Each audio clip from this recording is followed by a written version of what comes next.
Kisha nikaona mbingu mpya na nchi mpya.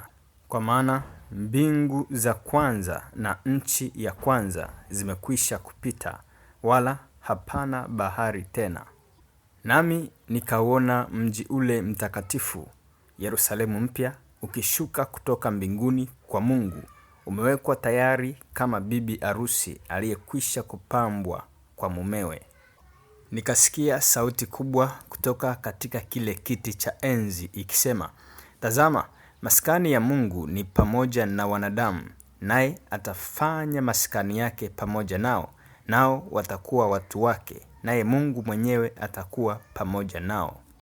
Naye atafuta kila chozi katika macho yao, wala mauti haitakuwapo tena, wala maombolezo, wala kilio, wala maumivu hayatakuwapo tena, kwa kuwa mambo ya kwanza yamekwisha kupita." Na yeye aketie juu ya kile kiti cha enzi akasema, "Tazama, nayafanya yote kuwa mapya." Akaniambia, "Andika ya kwamba maneno hayo ni amini na kweli."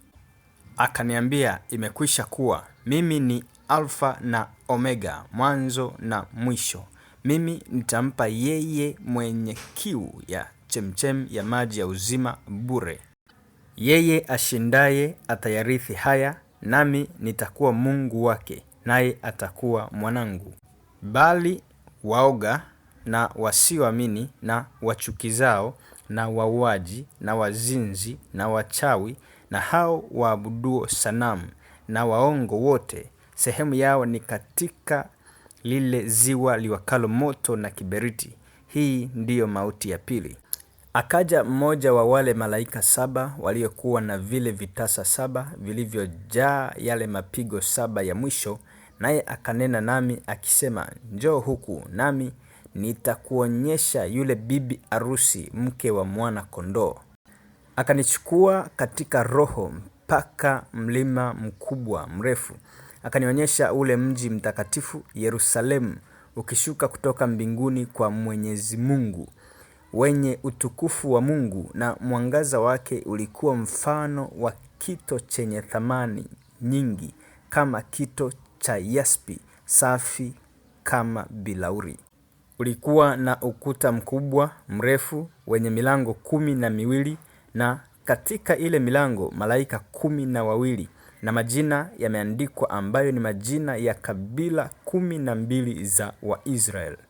Upande wa mashariki milango 3, na upande wa kaskazini milango 3, na upande wa kusini milango 3, na upande wa magharibi milango 3.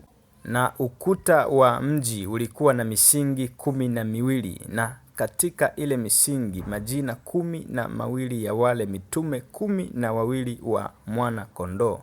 Na yeye aliyesema nami alikuwa na mwanzi wa dhahabu, apate kuupima huo mji na milango yake na ukuta wake. Na ule mji ni wa mraba, na marefu yake sawasawa na mapana yake. Akaupima mji kwa ule mwanzi, ulikuwa kama maili 1500, marefu yake na mapana yake, na kwenda juu kwake ni sawasawa. Akaupima ukuta wake, ukapata dhiraa 144 kwa kipimo cha kibinadamu, manake cha malaika. Na majenzi ya ule ukuta wake yalikuwa ya yaspi, na mji ule ulikuwa wa dhahabu safi, mfano wa kioo safi. Na misingi ya ukuta wa mji ilikuwa imepambwa kwa vito vya thamani vya kila namna.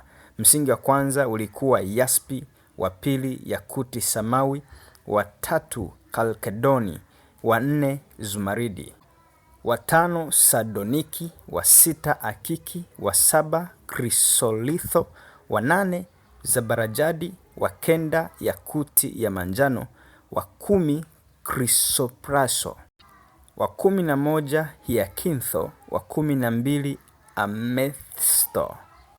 Na ile milango 12 ni lulu 12, kila mlango ni lulu moja, na njia ya mji ni dhahabu safi kama kioo kiangavu. Nami sikuona hekalu ndani yake, kwa maana Bwana Mungu Mwenyezi na mwana kondoo ndio hekalu lake.